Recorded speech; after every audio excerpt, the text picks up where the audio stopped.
We shall overcome. We shall overcome someday. Karibu sana. I just had to start today's recording like that because I just wanted to set the mood, what we're going to discuss today.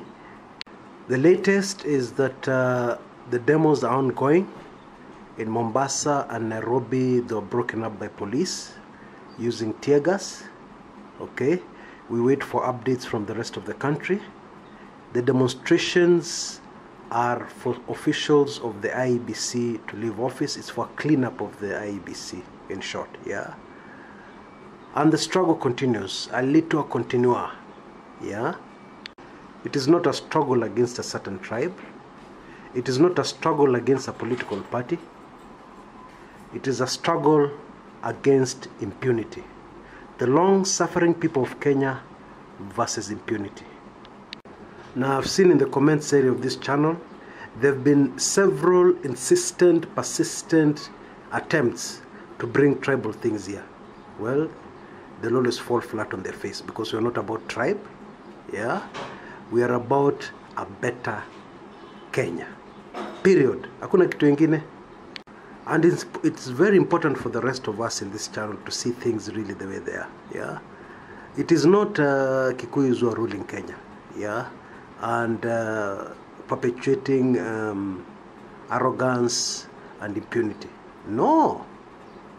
It is just a very small group of people, very small, yeah, who are ruling Kenya, raping Kenya, looting Kenya, yeah, and they're just using Kikuyus to do it. Ordinary folks, fellow Kenyans, yeah, and many of them have been fooled. Okay, some of them are under the spell of a very evil oath that was taken in the 60s. Yeah, we'll cover that a little better a little later in this recording. Yeah, some of them are just following blindly. Yeah, and believing the rhetoric that if we don't fight for our community, the rest of Kenya will finish us, which is just pure rubbish. Yeah, how somebody can believe such a statement in this day and age, I have no idea. But it has to be a spiritual thing. It just has to be a spiritual thing. Yeah, that is the issue. Anyway, I know there are very many people who have come onto this channel to stay up to date with the prophecies and the prophetic word. Yeah, I'm not a church man myself. I'm not a pastor. I'm not even a prophet. Yeah, but what we have done in this channel is to analyze what respected men of God and others, the messages they have received, yes, about the Kenya that is coming. Okay, that's all we do in this channel. Now, I believe we have entered the dark stage. Yeah, you've had several prophecies widely circulated long before the August 8th elections that the country called Kenya will enter a dark day. Yeah, I believe we have entered that dark day. Pray hard, my brother. Pray very hard, my sister. And stay safe, guys. As far as possible, or as much as, you know, do everything to stay safe. We need you in the new Kenya. Well, one big advantage we have in this channel is something called information and knowledge. You see, when you know something, information is power. And it's power in this particular case because you know where we are. Now, when you know where you are, it is much easier to stay safe than kama umezuba, you have no idea where you are. Yeah, which is the case with a lot of our fellow brothers and sisters in Kenya. For instance, you could be somebody new to Eastlands, and you're in a place which is notorious for muggings. Yeah, but because you're new to Eastlands and you don't know that, you're just at this place. You're very relaxed and you're enjoying the evening breeze. It's dark, yes, but you're just comfortable. You know, you're in danger because you don't know where you are. Okay. Now, for instance, it would be dangerous for any Kenyan not to know where we are. Yeah, and where we are calls for you to be alert, very alert, especially for breaking news. Yes, very alert for what is happening around you. Yes, very alert to prophecy. Yes, what men of God, the messages people have been given by God. And it just amazes me, all these messages seem to confirm and agree with each other. Now, last night I received a very interesting call from somebody who is not even a pastor or anything like that, but somebody who is praying. Yeah. In fact, a member of a church which many may not respect in terms of prayer. Yes. But you see, God is not a respecter of denominations. Yeah. Denominations are just silly things we human beings form, and then we pass judgment. Yeah. It is just a relationship between a person and their God. It doesn't matter which church they're in. Yeah. So this man tells me how they're praying and how they've been receiving messages, and how a lot of those messages confirm exactly what we're saying in this channel. And he also gave me a lot of other information which confirms and convinces me beyond any reasonable doubt that Kenya has entered that dark day. Okay? So expect anything at any time. Okay? Well, already there are so many things happening, yeah, which would qualify that statement that we have entered a dark day. Yes, but there's worse to come, I'm afraid. Okay? Now, the whole idea is just to pray and be like King David in the days of old. Yeah? He had a child who was almost dying, and he prayed and he fasted and he wore a sackcloth. He sat in ashes, humbled himself before God, he prayed. But when the kid died, he got up, dressed, had a meal, and people wondering, you should be mourning now that the kid has died. But you know, that was wisdom. You pray until the last minute. Then when it has happened, because it's God's will, you just relax. Here, me Peter. Yeah? So I think that's the position you should be in. Yeah? We're expecting very bad things, but that does not mean you stop praying. Yeah? We just continue praying very hard until the last minute. And when it happens, we'll just get up and relax a bit. But we'll have to stay alert and continue praying, because this thing haitaisha hivyo. Anyway, I'm going to dedicate this recording to those who came before us and fought impunity exactly the way we are fighting it today. Yeah, but they failed. Yeah, and they lost their lives for it. Okay, we're going to cover those great Kenyans. Okay. Now relax, this is not going to be a boring history lesson. We're just going to mention them, the circumstances, and we're going to compare the circumstances to what we have today. Okay, just simple as that. And I'm not going to take a long time, yeah? So just relax and enjoy this recording. Yeah, I'm going to try and make it as entertaining as possible so that we learn and we understand our country a little better. You see, when you understand your country a little better, even the things that are coming, you will understand. You will understand why the Almighty is so upset with a country called Kenya, that he wants to put things right. Yeah, he wants to destroy the old and bring in the new. You would completely understand why. Okay, because many of us have no idea, many of us do not understand why there would be any need to change things as they are. Okay, after all, Kenya is better than many other African countries. That's the reasoning I've had. After all, in Kenya we have peace. I've heard that a lot of times. Yeah, etc., etc. Yeah. So let's get started. Early in the year 1965, there was a very curious confrontation right within the precincts of Parliament. Yep. Now this confrontation was between the President of the Republic of Kenya, Mzee Jomo Kenyatta, and a man of Asian descent called Pio Gama Pinto. Now the image most of us have of Asians is very different. But let me assure you, this was a real freedom fighter. He had even been imprisoned, yeah, by the colonialists, yeah, for fighting for the independence of Kenya. Pinto was just like me and you. He had that fire burning inside for a better Kenya. Yeah, that was his only mistake. And he had heard that the new president, Jomo Kenyatta, had allocated himself a total of 50 farms, 50, in Central Province and the Rift Valley. Now, some of these farms had been taken away from poor Kikuyu squatters who are going to be evicted. Yeah, some of these, to poesha maneno, some of these squatters were later resettled in the Rift Valley. yeah, which caused yet another serious problem in 2007. But that's a story for another day, yeah. So this is what Pinto had discovered. And of course, the intelligence of the president is always very spot on. They had discovered that Pinto was so incensed about this that he was going to bring up the issue in parliament, yeah. And in fact, he was going to move a motion of no confidence based on this latest move, because Pinto himself had approached the president and told him, you know, this is not right. But Jomo Kenyatta had stuck to his guns, yeah. So in this confrontation within parliament, precincts of parliament, Jomo was just coming to tell Pinto to stand down, yeah. And after a brief exchange of words, Kenyatta called Pinto, "You bastard." Now, what happened next, many believe, was the main catalyst to the murder of Pinto. Pinto responded, "You too are a bastard." A stunned friend who was witnessed this drama pulled Pinto aside and asked him, "What are you thinking? How can you call Kenyatta a bastard?" Pinto responded, "He called me one first." Yeah? Now, there's something many people didn't understand. Pinto and Jomo Kenyatta had a very long history.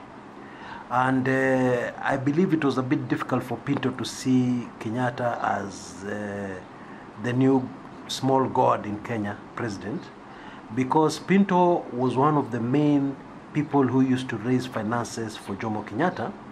In fact, he was the main person who raised finances for his defense in the Kapenguria trial. Yeah, when he was put up for trial as being a member of Mau Mau, yeah, Pinto raised the cash. And even as he was in prison, Pinto used to visit. Whenever he was allowed visits, Pinto would be the first there, yeah. So I'm just thinking that, you know, other people saw Jomo differently. Pinto saw Jomo as the man who used to say, Bwana Pinto, ile wakati ingine ukikuja nitafutia kakitu kadogo, mambo si mzuri sana, tafuta kakitu kadogo. Then Pinto would say, "Yes, ndio mzee, nitajaribu. Pesa ngumu lakini nitajaribu hapa na pale." So with that kind of history, Pinto probably just saw Jomo as that harmless guy used to help. It was a fatal mistake. About a week before Pinto died, he had a very interesting visit. It was from Tom Mboya. Now, why was this an interesting visit? Well, they were on opposite sides of the political, ideological divide. Okay? Because Pinto was very close to Jaramogi Oginga Odinga, Raila's father, and these are people who are seen to be leaning to the east. You know, they were getting aid from Russia, you know, the former Soviet Union, and so on and so forth, yeah? They were socialists in their thinking, yeah? And Mboya was a capitalist damu, yeah? And he was right on the other side. And the two were political rivals, you know, they never sat on the same table politically. But Mboya paid a visit to Pinto, yeah? Now, I have various verifications of the fact that this meeting took place, yeah, for those who doubt. And one of them is from a lawyer who took part in the recent presidential petition. You remember the guy of Bermuda Triangle? Yeah, the guy who said from 34As go into IEBC and they never come out, like the Bermuda Triangle? Yeah, that guy. Now, Mboya told Pinto that despite their ideological differences, yeah, there was a plan to assassinate him, and he needed to get out of the country as quickly as possible. Otherwise, he was going to be killed. Now, it is said because of the political rivalry the two had, Pinto had his doubts, and he asked Mboya, "Why are you warning me?"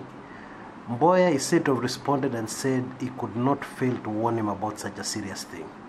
Yeah, because politics and political battles are one thing, murder and shedding blood is completely another thing.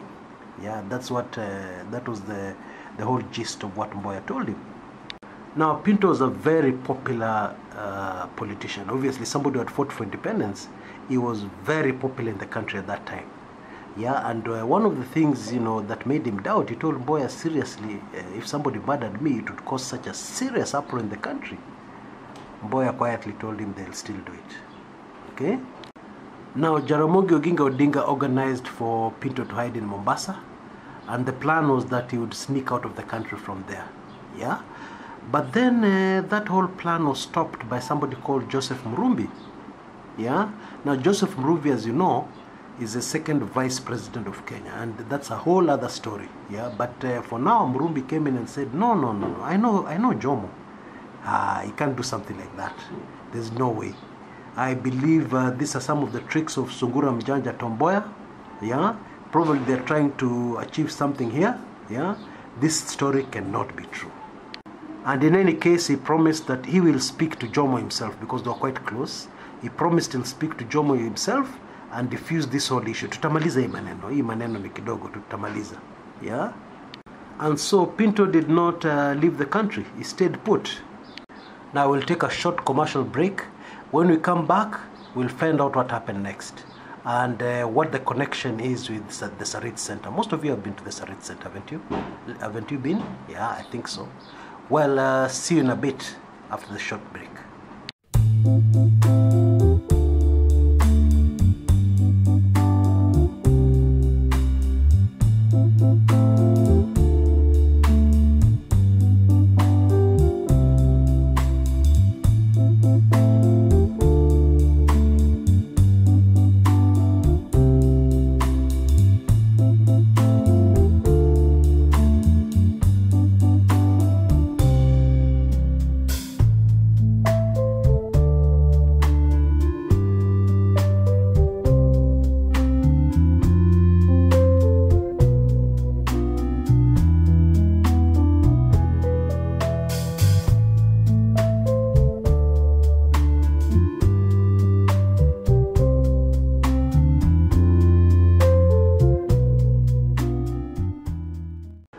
Welcome back. Now, on the morning of February 25th, 1965, it was a Thursday, Pio Gama Pinto got into his VW, you know those old VWs, yeah? And he was reversing out of his compound. Now, his house was somewhere where the Sarit Center is today.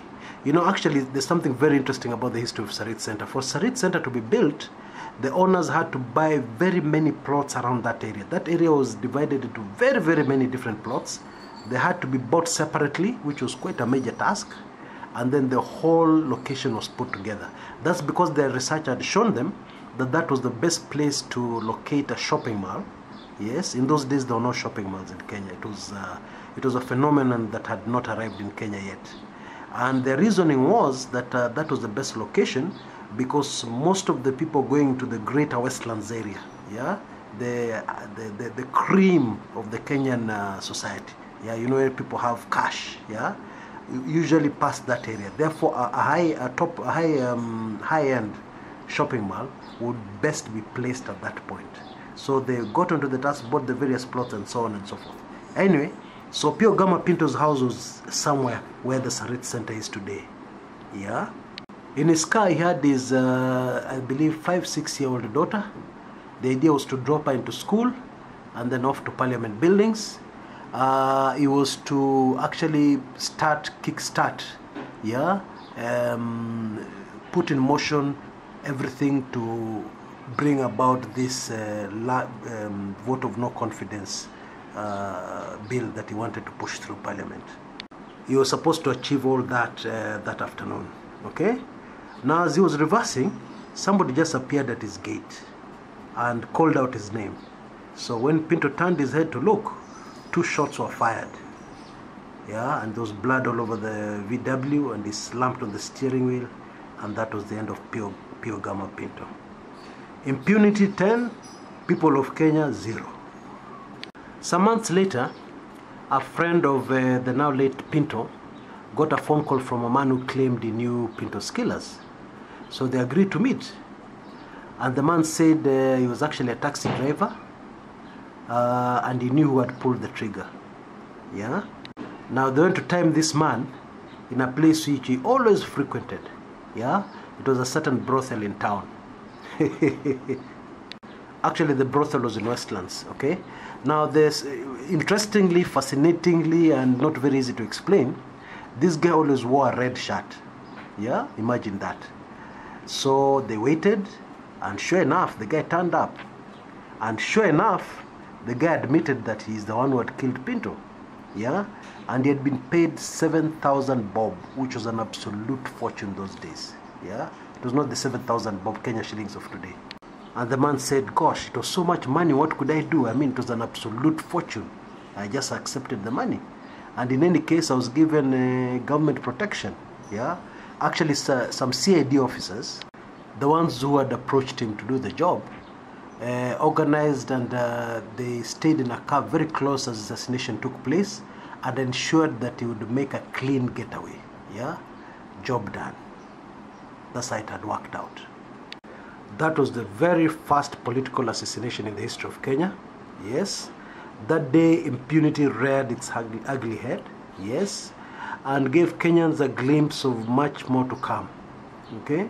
Impunity is not a joke in Kenya, yeah. Many have fought it and failed. Many have fought it and lost their life as a result. But fortunately, Kenyans have never tired. They have never tired to fight against this evil called impunity. Now, this is one of the evils I believe Almighty is looking down on Kenya and totally being disgusted. That all what Kenyans have done, what Kenyan leaders have done in the past. Take Pinto as a very good example. Pinto was a great helper to Jomo Kenyatta. Yeah, he assisted him, as we have said, in raising funds. He assisted in raising funds for his defense at Kapenguria. He was really a close friend. Sasa walikosania nini? Yeah, where did things go wrong in this relationship? Things went wrong in this relationship over land. Land illegally acquired. Land Jomo had apportioned to himself. Okay. Now some of this land had been bought by the new Kenyan government, yeah, from the colonial settlers who were living in the country, and the whole idea was to redistribute the land back to their previous rightful owners. Yeah, that was what was supposed to happen, but it didn't happen. The government bought them back, and the government kept them, yeah, for senior people in government, yeah, and for friends of government. That's exactly what happened. And that is exactly where Pio Gama Pinto fell out with his previous very good and very close friend. Yeah. Now this should be a warning to the Chilobas of this world and the Chebukatis of this world and the rest. And the whole warning should be very clear. Yeah, the message should be very clear on the wall. That normally impunity will use you, whether it's for good jobs, like in the case of Pio Gama Pinto, whether it's for good, genuine jobs you do for them, or even for dirty government jobs, like in the case of Chiloba and Chebukati. But in the end, the tissue paper syndrome kicks in without fail. Yeah? When they're finished using you, when you've finished your usefulness, they get rid of you in the most brutal manner. That always happens again and again and again. Yeah? And if it's not murder, you're just going to be kicked out into the streets with nothing. That's what usually happens. Okay? And that's why I keep on saying on this channel, the best thing to do and the only thing to do is to always do something that will stand the test of time. Now I put it to you what impunity did and what finally caused what ended up costing Pio Gama Pinto, a great nationalist, his life, is not something that will stand the test of time. That's what I can assure you. It may take another 50 years, it may take another 100 years even, but it will not stand the test of time. But deep inside, I'm persuaded it will not take 50 years. Indeed, I'm persuaded it will not even take 10 years from now. Yeah, it will be proven that it cannot stand the test of time. Okay. Now, in the next episode of this series on fallen heroes of Kenya, yeah, those who fell while fighting impunity, the same impunity we are fighting today, we shall look at yet another great Kenyan, and this story is very, very fascinating. Oh, this story is at the center of everything that is in Kenya today, and it will help you understand Kenya much better than you have ever understood it. Okay, so I just suggest you make a date so that you don't miss it. Yeah, you don't want to miss it. Now I believe it should be out latest by tomorrow, so look out for it. I hope you enjoyed this one, and I think that's it for now. All for a better Kenya. Until next time, this is Chris Kumekucha. Kenya inchi yangu, Kenya inchi yangu iliyo uhuru, inchi iliyo uhuru, toka sasa mpaka milele. Kenya inchi yangu, Kenya inchi yangu